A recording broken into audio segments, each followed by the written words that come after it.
Salut, bande konanga. J'espère que vous allez bien. Moi si moko abenginga aza na Afrique pembeni ya mboka moko na Congo Brazza. Na lingo otanga kombwana te. Mais za Congo Kinshasa te. Moi si on a bengi à lobby azotungisa makasi na problème ya séparation oazui. Donc bakaboy na mobile na ye. Copain, fiancé, je sais pas. Donc to benga onde ngona balinga na mingi. Tellement balinga na mingi batu nion surtout baye bango ba camarade mobali ba famille mobali na quartier. Donc ezaki vraiment libala mobali pe de temps en temps akoma ki koya ko vanda zotika mo ba biloko ne moro pa moi si de même azai ko kende kuna bisika ya mobali. Bon, na ko garder musala na e pour na ko bomba identité ya ndeko o.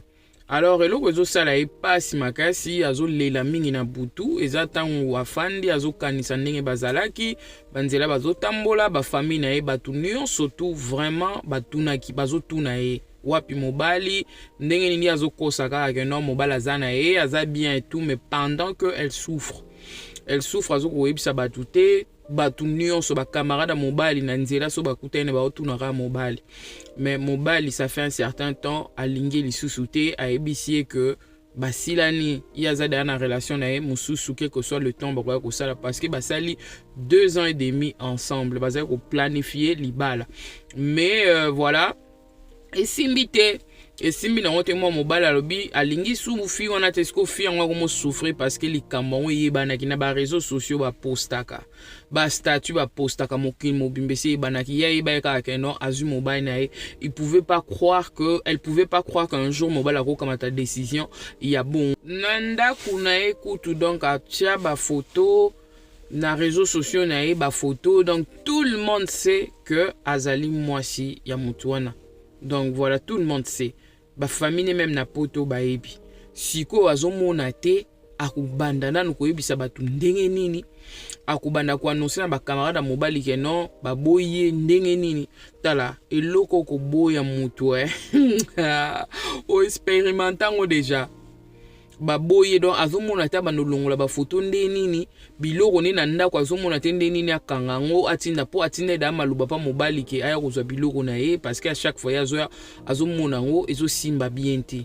Donc abengi chauffeur a mobali a ordonné chauffeur a ko ki kuna te siko ye moko fois luka kangisa ngo siko azo bata sa ndenge nini po alingi te ko tika ngo na ba famille mobali alinga blessé mobali te et tout donc azo bata banda pe sukela pipo donc eye banaki bande konanga bopesa na conseil na ba commentaire nga conseil na opesa na lenge mwasi o na batu nyonso o ba na kana e ce n'est pas facile, je comprends parce que tango yebi ke na tongi vina mutu ba réseaux sociaux biloko nyonso yebi et tout yaya copinage fiançailles et alibalati photo e ba copinage fiançailles et alibalati tant que bobala ni na kutu libala ngo ya solo ya mobala la muka lingi soute moi ça la muki soute. Il faut que les gens s'adaptent. Totika ba dépendance affective oyo ba dépendance émotionnelle, il faut s'adapter lokola soda ke na mokili otozali.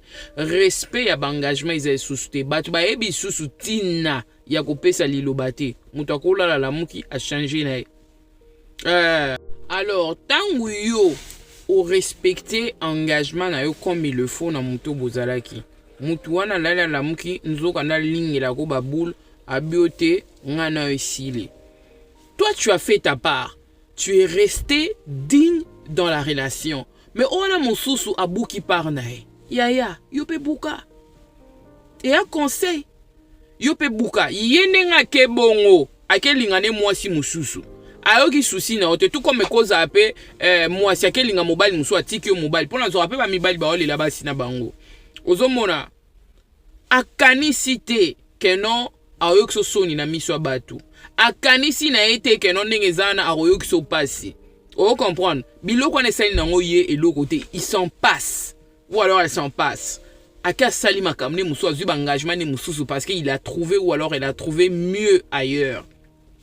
Yo siko tikali ko souffrir na basoni na e Donc mutu alongoli bilamba mutu mususu yo siko komo souffrir koyoka soni pona mutu alongoli bilamba ya to lamuka eza pasi na conseillera toujours bolimbisa muke na yamba qui appelle.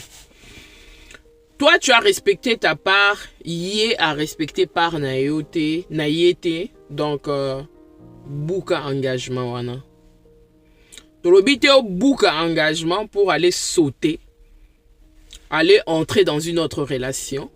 Voilà, boyebi kenara contre-tactique wana parce que mututan outi na kati relation, tu peux pas briser directement ok na mosusu. Non, tu vas aller là-bas avec les blessures, tu vas commencer à faire les gens mal et tu te feras toi-même aussi mal.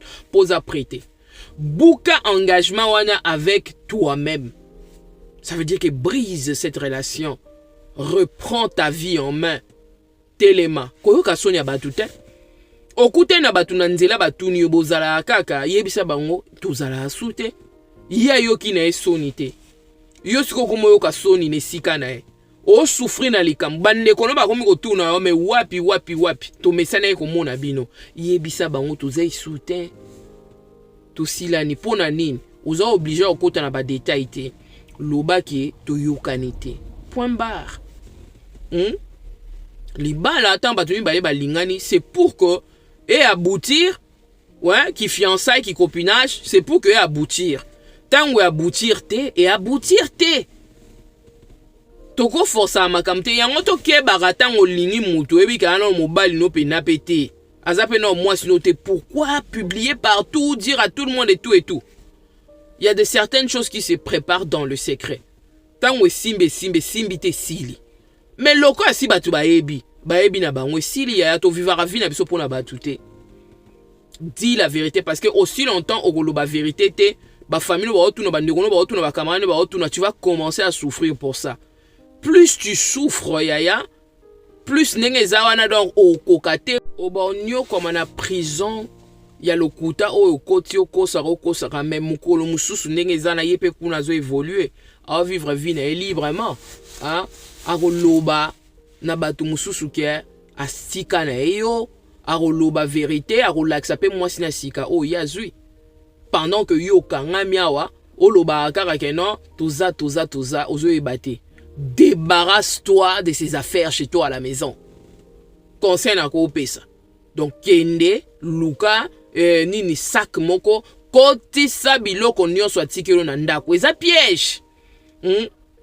Koti sa biloko nyonso ya atikelo na ndako. Koti sa ba photo na e, koti sa ba biloko na e, ba nisoki ndenge nini. Luka moye ke no tika ngo soki pa na bango, soki moye koma pa na ezate lukola interdire yo. Koma pa na bango ne tosula na bango bien na ndenga gentil loba na yo déposer biloko ya tukinga ya mwana bino. Obimi okie. O respect à nini. Yé ndenga za bongo à respecter yo. Hein? Donc quelque part il faut tozarana amour pour na biso européen. Les gens qui nous maltraitent, nous continuons à les considérer. Les gens qui nous négligent, nous continuons à les bien traiter. Mais c'est pourquoi les personnes qui nous détestent et qui nous ont chassés de leur vie, nous allons aussi les chasser de notre vie. C'est tout. Nanega mabete parce qu'il faut se protéger. Nous sommes habitués à nous faire du mal et à coller là partout et tout. Voilà, disant que non, na linga qui a linga engate. Mais dis, omikomi si peut victime.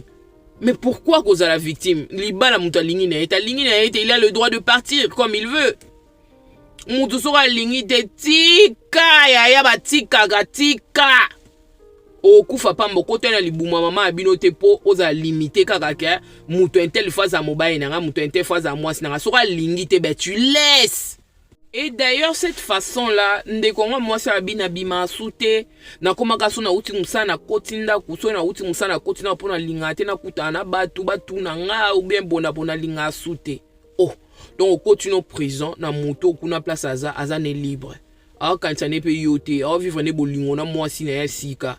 Yo mi koti prison. Oh. Ya. Bima na boloko wana. Ndeko na mobali. Soko za na boloko ndeko na bima.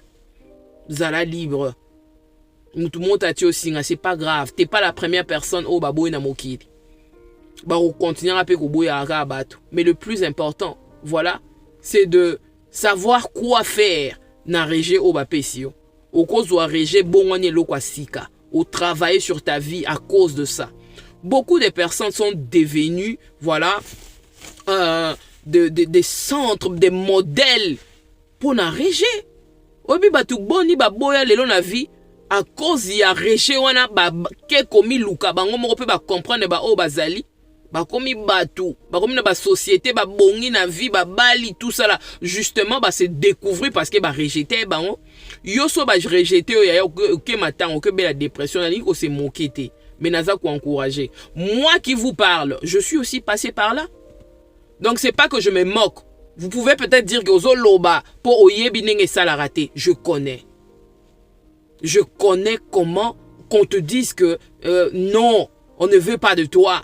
Na komi na relation na mususu. Je connais ça. Na rappé na sonité na zo lobango. Mais cela a tenté de m'arrêter, oui. Cela m'a conduit vers la dépression, oui. Mais à un moment donné, Dieu est entré dans l'affaire. Je me suis relevé. Je me suis relevé et j'ai commencé à me chercher. J'avais une certaine dépendance affective, j'avais une limitation quelconque, voilà, me disant que ça va continuer comment. Mais je vous dis que la vie continue, hein. Baboyo tika. Tika yaya tika. Balingi na bango yo soute tika. Lukanzambe na yo a forgé, a fait sous sens. La meilleure façon de répondre aux gens qui nous ont abandonnés, c'est de vivre mieux notre vie. Ba yebela ki on a boye yaya évoluer marcher. Na rolo ape ne mo na ba ona babalite. Pour mingi ba benga ngape. Eza temps au te forger. Au comme la meilleure version de toi-même. Au comme suki toko koleka. Au évoluer na ba faire na koye kola na profession na yo. Donc tu dois commencer à donner le meilleur de toi-même. Si on a bolingo simbite, il y a beaucoup au ça na commerce, na musala, na ba dons et talents aux gens multiplier en kola. Ce sera la meilleure façon de répondre à ces personnes qui nous ont abandonnés que ba salière. Kokende na bango et komisi biso o tozali. Tango kangami na ndaku ya opesi bango raison pour ba lobo, c'est à cause de moi. Mais non, nzambe ne mutaza racine ya joie na biso. Et finalement oya komi loba ah merci mutongo to akenda kitala lelo. Na kutani na oya vi na ngatala lelo na komi boye na salibo j'ai découvert ceci. Arrêtez de pleurer bateau bakei. Ça fait mal, oui. Zoa tan ya kosa matanga na concert abino on lela mutongo mais après avoir collé là, yaya, passe l'éponge. Passe à autre chose. Commence à te chercher. Commence à forger sur ta personne, à devenir la meilleure version de toi-même. Comme ça, lobby batango to babata la oban dimate que c'est toi. Baka moi que et moi son ka yeyo, mo bala on ka yeyo. Oui. Et jewana ezala levier. Biso na coaching to benga ngo levier. Omoni levier et c'est avaranani ta on niati ngo et sali que ni non et tindika. Et tindika yo. Et memayo on niati levier et tindiki eloko et poussant wekei. C'est ça. Donc eloko ane comme levier. Situation où ezala levier. Lobito yo ko bongi, lobito yo ko tongi ba entreprise, lobito yo ko koma mutambongo, lobito yo ka donc to mona beauté no tozo kamwa mais oh yeah, to comparer ba photo mais non. Alors, lia mela pakola mafuta lukanzambe bondela kolona yo la vie continue. Balingi na bango yote, balingi na bango yote. Il faut jamais forcer. Il faut jamais désespérer. Hein? Donc il faut vraiment bolingona nous moutons à la rempli de soi, de son amour pour y commis traiter bien même dans les relations. Parce que bah auto sabotage les amis. Auto-mutilation, donc façon dont se comporte dans la relation, et ça le quoi auto-mutilation, donc ils ont même abattu ce qu'on va parce que tu es désespéré, tu n'as rien. À venir écoute au monde et l'autre, au monde avec 100 motos, je peux pas vivre. Mais ça c'est la dépendance, c'est l'idolâtrie, je peux dire ça aussi comme ça. Je sais que c'est pas facile, mon tout ça a besoin mobile tout moi sinae, mais si ka ba désirer yo. Est-ce que ba désirer yo te ya ba tikaka? Lukanza mata lisolisus. Alors des gros bisous, que Dieu vous bénisse.